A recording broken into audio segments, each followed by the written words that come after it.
Allez, c'est parti pour la troisième et dernière période de ce numéro de la Grande Team. On est en direct jusqu'à 22h. Et tout de suite, là, maintenant, oui, sans plus tarder, eh bien, nous avons un très, très beau sujet à vous proposer.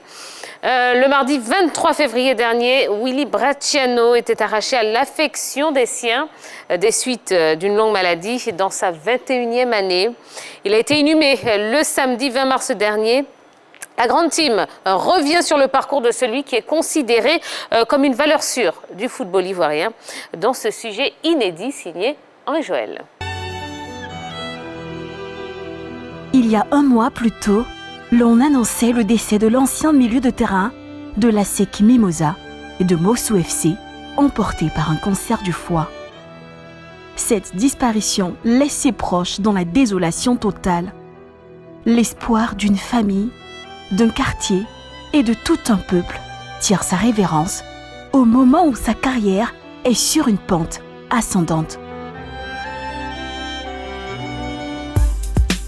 Willy Bracciano et le football, c'est une histoire qui débute dès le bas âge. Il a débuté étant tout jeune et tout petit dans son quartier natal, lui en civil, où tout a commencé, il y avait Kochipo. Il jouait dans les petits clubs, il était apprécié par tous. C'est là qu'il a eu des grands clubs qui l'ont approché comme Mossou. Et la promesse d'un futur grand talent du football commence tout de suite à germer dans les esprits. Nous avons senti qu'il pouvait faire carrière dans le football quand il a commencé à s'imposer dans les petits clubs. Quand on a vu qu'il était invité par tout le monde, que ce soit à Williamsville, à Yopougon pour jouer les Maracana et les compétitions dans les quartiers. C'est à partir de là, et lui-même il aimait la chose, c'était son rêve de faire carrière dans le milieu. Son talent ne laisse personne indifférent, et c'est Mossou FC qui lui offre l'occasion de découvrir l'élite ivoirienne. Avec le club de la cité balnéaire, il fait une belle saison en 2016. L'ASEC Mimosa est sous le charme de Willy Bracciano. Cette année-là, au terme de la saison, il pose ses valises à Solbeni après avoir signé un contrat. Avec les jaunes et noirs, celui qu'on surnomme le bâtiment franchit un autre cap. Il ne tarde pas à s'imposer lors de sa première saison. L'exercice suivant, avec l'arrivée d'Amani Yao sur le banc de l'ASEC, Bracciano est phénoménal. Il est utilisé comme attaquant, lui, le milieu de terrain de prédilection. Encore une fois, il assure et suscite l'intérêt de certaines grosses équipes européennes. Mais c'est l'Atalanta de Bergame qui s'offrira le jeune talent ivoirien.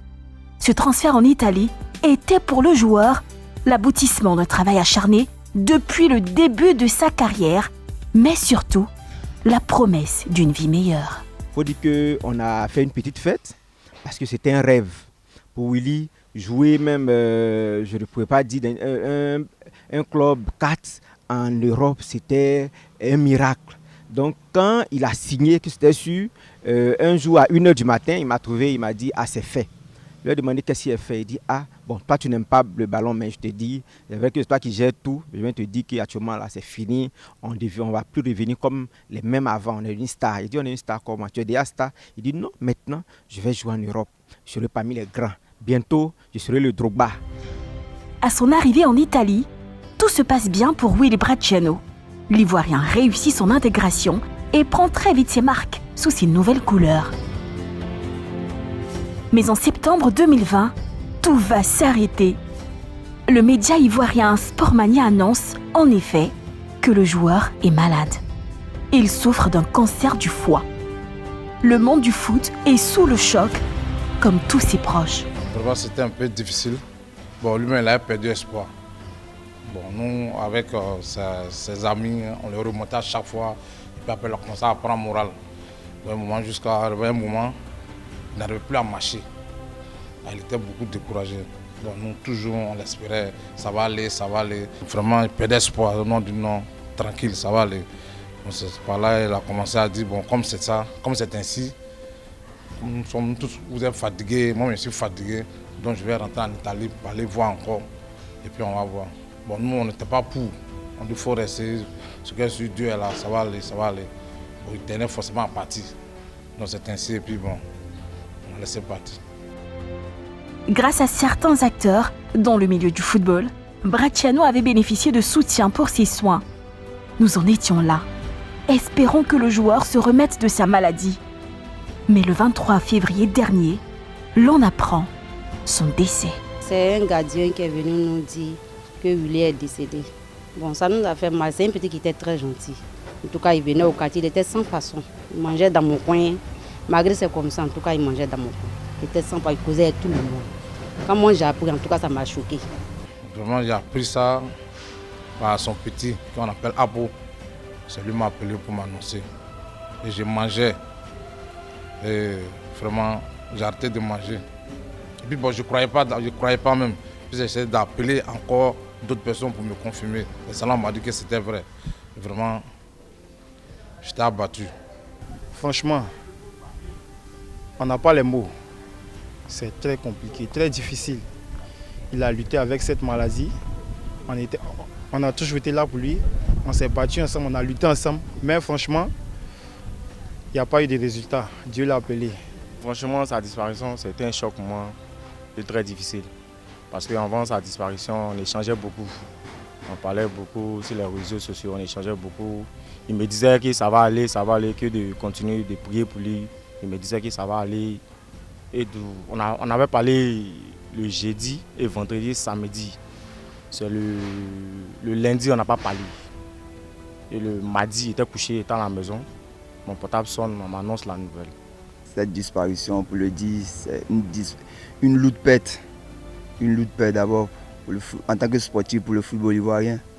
Parce qu'un jeune pétri de talent qui avait un avenir énorme devant lui. Aujourd'hui, face à cette nouvelle, ses coéquipiers, ses proches que nous sommes aujourd'hui, nous sommes attristés. Puis voilà, une grande douleur qui ne s'explique pas, c'est une grande douleur, une grande perte. Son dernier match, celui contre la maladie, il ne le gagnera pas. Mais pour ses proches, il s'est montré combatif face au mal, comme à chaque fois sur le terrain. Avec lui, un joueur battant, combatif. Avec lui, lorsqu'on donnait la liste des 18 entrants ou bien des 11 entrants comme ça, lorsque je voyais Bassano parmi les 11 entrants, je savais que notre jeu allait se porter vers l'avant. Notre jeu allait être fait de percussion, de puissance. Donc à chaque fois que je le voyais parmi les 11 de départ, moi j'étais rassuré. Alors, qu'est-ce qui vous a marqué dans ce sujet, dans ce reportage, Henri Jo? Bon, d'abord, il faut savoir que c'était quelqu'un qui était très ouvert. Moi, quand j'ai côtoyé tous ceux avec qui j'ai eu à échanger, c'était quelqu'un qui était très ouvert. Et même la dame au quartier, quand elle nous a vus et qu'elle a su que c'était un élément sur la vie de ces derniers instants, elle était très touchée. Et bien voilà. Je retiens que c'était quelqu'un qui était très ouvert et son départ quand même a affecté plusieurs personnes. Plusieurs personnes sont affectées par ce départ. Et on retiendra que voilà, c'était un joueur en devenir pour l'équipe de Côte d'Ivoire.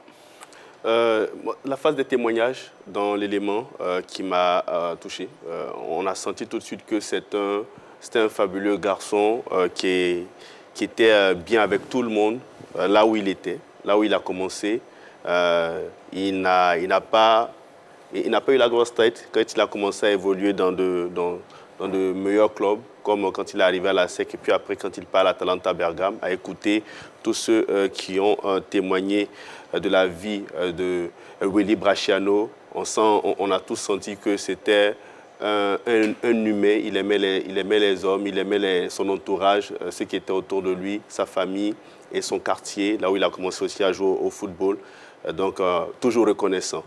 Et c'est une grosse perte pour le football ivoirien parce qu'il a été le capitaine de l'équipe qui a joué les Jeux de la francophonie où la Côte d'Ivoire a terminé vice-championne. Il avait été un élément important dans le dispositif. Ah ben, on a vu ces images-là, quand il motivait ses motivation joueurs. Qui nous a donné tous la chair de poule. Donc c'était un capitaine dans l'âme, un leader, malheureusement, qu'on ne pourra plus voir sur les terrains. Un vrai leader, un baroudeur, c'est un joueur complet. Moi, je retiens la dernière vidéo du témoignage. C'était magnifique, on sentait qui voulait tout donner. La maladie a eu raison de lui. Dans l'ensemble, on retient que c'était un joueur qui montait en puissance. Et dans le témoignage, on a parlé qu'il voulait ressembler à Drogba. Je pense qu'il était bien parti parce que c'était un leader. Mais malheureusement, voilà, l'Atalanta Bergame a été son dernier club en Europe. Yellow? Je retiens sa combativité parce que je pense que son sobriquet vient de là, bâtiment. Je pense qu'il a combattu et j'ai une pensée pour toutes ces personnes-là qui sont malades, toutes ces personnes qui souffrent du cancer. Je pense à ces personnes-là. L'image que je garde de lui, j'ai eu la chance de le côtoyer. Vous devancez mes questions, allez-y, c'est très bien, allez-y. Non, oui, justement, quelle image est-ce que vous gardez? L'image que je garde de lui, c'est quelqu'un qui avait envie. Quand il montait sur le terrain, il se donnait à 100%. J'ai vu un Willy Bracciano, milieu défensif, passer milieu de terrain et fini attaquant d'une équipe de la SEC Mimosa qui était à un moment donné en déliquescence, qui avait tous ces attaquants blessés. Et c'est à Willy Bracciano qu'est revenue la lourde tâche de conduire une équipe de la SEC, alors que lui n'était pas un attaquant nominal, c'est-à-dire n'a pas été formé en tant qu'attaquant, il était un milieu défensif. Donc un joueur qui avait la capacité de s'adapter, il était véritablement polyvalent et ça c'est quelque chose. Au plan sportif, c'est ce que je retiens. Au niveau de l'humain, c'est quelqu'un qui est toujours jovial. Il vous taquine, il met de l'ambiance, il est tout le temps heureux. Moi, c'est ce que je retiens de lui parce que j'ai eu la chance de le côtoyer.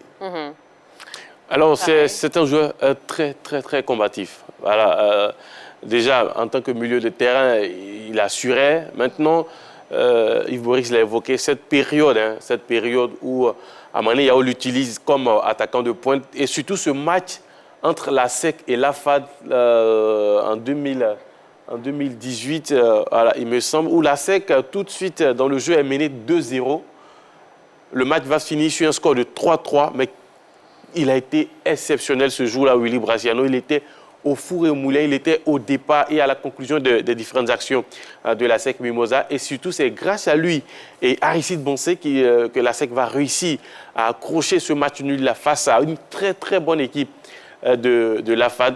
Donc, c'est quelqu'un qui avait envie de jouer. Et surtout, quand il y avait assez de joueurs au poste où lui, habituellement, il évolue, alors, il n'hésitait pas à demander au coach de changer de secteur de jeu. Et à chaque fois, il assurait. Voilà. Malheureusement, on ne le verra plus sur les stades. Mais bon, on gardera de lui cette image-là, surtout la dernière image dans l'élément.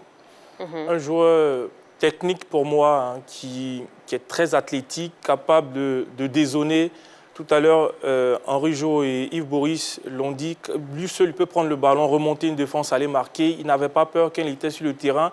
Un peu comme Serré Dié, ce sont des garçons qui aiment prendre l'initiative, qui aiment tout donner quand ils sont sur un terrain de football. Et c'était vraiment sa particularité à lui. On a vraiment perdu un grand joueur.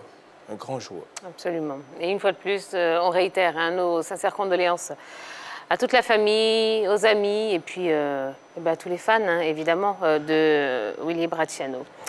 Voilà, ça y est, c'est la fin de ce numéro de la Grande Team. Allez, on espère que vous avez passé un bon moment en notre compagnie. Eh bien, ce n'est que le point de départ d'une longue et belle semaine qu'on va passer ensemble.